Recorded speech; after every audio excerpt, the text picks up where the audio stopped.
Coming up on By the Book, join host Dorothy Spalding and today's leading authors with in-depth interviews, stories, and discussions, offering unique insight into the authors, their influences, and their latest works. Tune in today as Dorothy welcomes Evelyn Puerto. Be sure to watch By the Book. It's great. How did you do it? By the book. Where did you find that? Did you see By the Book? Yeah, it's a great show. By the book. New releases and authors? I thought it was a great read. I think I'm going to buy the book. It's the best. Did you get it? You should. Do it by the book. The best authors. New releases. Let's watch. By the Book. Welcome to By the Book. I'm your host, Dorothy Spalding, and with me I have a guest that I personally requested to have because I feel like in the country that we're in today, we have no clue what real communism is, what real communism does. As a missionary to Cuba, I've seen some, but I really would like you to hear this story because socialism is communism. And we're fast heading in that direction in America. And so this is a very special story to me. This is a true story. It is called Beyond the Rapids. Right. And Evelyn Puerto, Mm-hmm. I did it. You did it. You did well.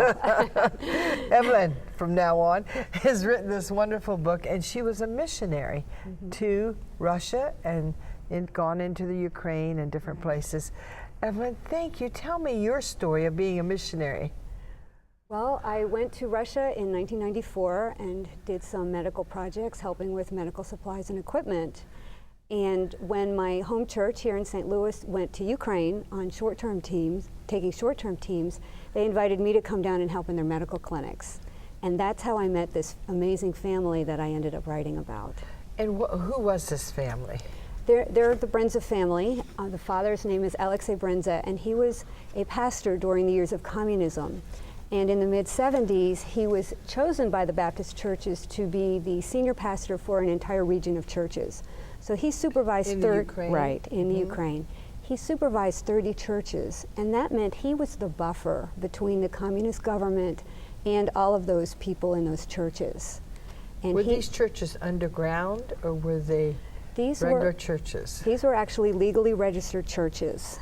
And because of that, they were not the brunt of some of the worst persecution, but they did have to follow the government's rules. And because they were known believers, that opened them up to a lot of persecution and harassment. For example, like here in America already, we cannot preach on Romans 1.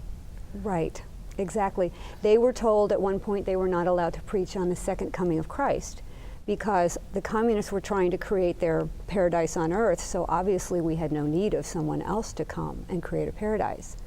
Another example that came up, the oldest son wanted to be a doctor and go to a university, but as a known believer, all of his paperwork at school had Baptist written on it in big red letters.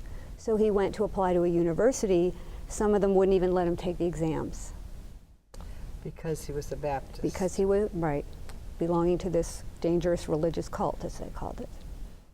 Isn't that amazing? The one, Christian is love. Right. The thing that we're all about is love, and the thing communism is about is hate. That's right. I have some quotes in the book from Lenin and others talking about the way to subdue the population is through terror, or to be as violent as possible. And that's what they did, especially in the earlier years of the regime, just taking people away in the middle of the night. Alexei Brenza remembers hearing the police car in the middle of the night, and his father having a little bag of extra clothes and food every night ready by the door in case they came for him. Wow. Let's talk about the first. Let's just go right through this thing. All right. Grandpa and the firing squad. Well, during World War II, the Red Army came through the city where they lived, and at that point they arrested Grandpa for his faith. They took him in front of a firing squad, and just as he was walking toward the firing squad, an officer came out of the headquarters and said, "Where are you taking this man?" And they said, "We're going to take him to the firing squad. He's a Baptist." And the man said, no, my grandmother was a believer, give him another trial. And at that last minute he was saved, and he ended up in a labor camp in Siberia for 7 years. And Siberia is a very cold place. Right. But many of the believers there thanked God for that, because they didn't have to go to the front, where so many Russian soldiers, from some areas it was even 50% of the soldiers died. So they felt God saved them. The other blessing they saw from that is Stalin was sending these believers off to prison camps, but really he was sending a missionary force throughout Siberia. And they were evangelizing in the camps. Many of them were forced to live in those areas near the camps after their sentences were over, and they planted all kinds of churches there. Wow. So what the devil meant from harm, Right. God turned God around used it. for God good. used it. Here's another one, unlikely heroes.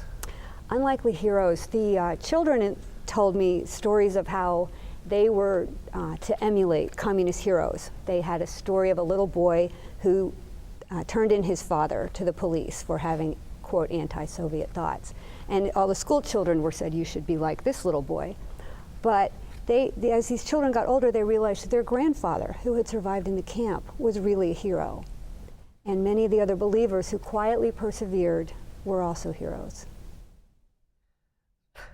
I'll tell you, I hope we don't have to come to that in America. I hope so too. This family has mentioned to me that Ukraine has more religious freedom actually than we do in the States now.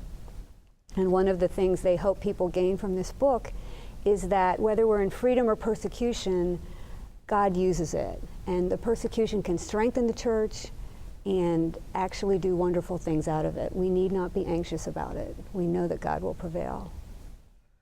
Let's go to another one. You can't believe everything you learn in school. Right. The communist government had their own way of teaching history and what have you. And I think that particular chapter talks about how the communists talked about how they liberated people from the Nazis when the Nazi government the Nazis came through in World War II. And they didn't know the other half of the story, that the communists were even more brutal than the Nazis were to the people.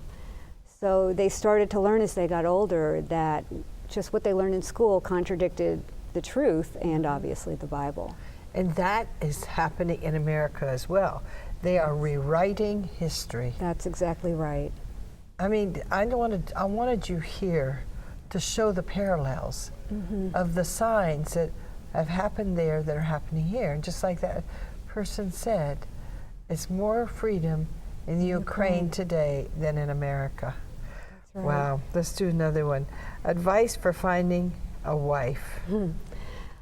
When Alexei Brenzo was thinking he needed to find a wife, he was very nervous about making a mistake. He didn't want to go against the will of God. And one of the men that he had befriended, who became a spiritual mentor to him, who had been in the prison camps, was very strict with him and talked about, you need to find a woman who is very modest in her demeanor, and look at her mother. If you see how her mother lives her life, then that will give you a good clue about the kind of woman you should marry. He ended up marrying a woman he met at a different church, and his mother was a little skeptical of her because she wore slightly fashionable clothes. She didn't dress as modestly as his mother thought, but she turned out to be the perfect wife for him. That's good. Now, that's still okay. That's still okay. That's still okay. Our illegal Sunday school. The communists, one of their big things was if you prevent educating children about God, then they're more likely to become atheists. So they outlawed religious teaching of young children and also limited baptisms for people under a certain age. And in the Baptist church, that was a big deal because you weren't a church member till you were baptized and couldn't receive communion. So what Alexei's church did is they had a woman who would invite children to her house, and she'd serve them little treats and they'd memorize Bible verses and what have you. Anytime someone had a birthday party, that was Sunday school. All the kids would go there with their gifts and they would have the party, and the police would generally show up and the parents would present the birth certificate, this is really a birthday, and go on with the party.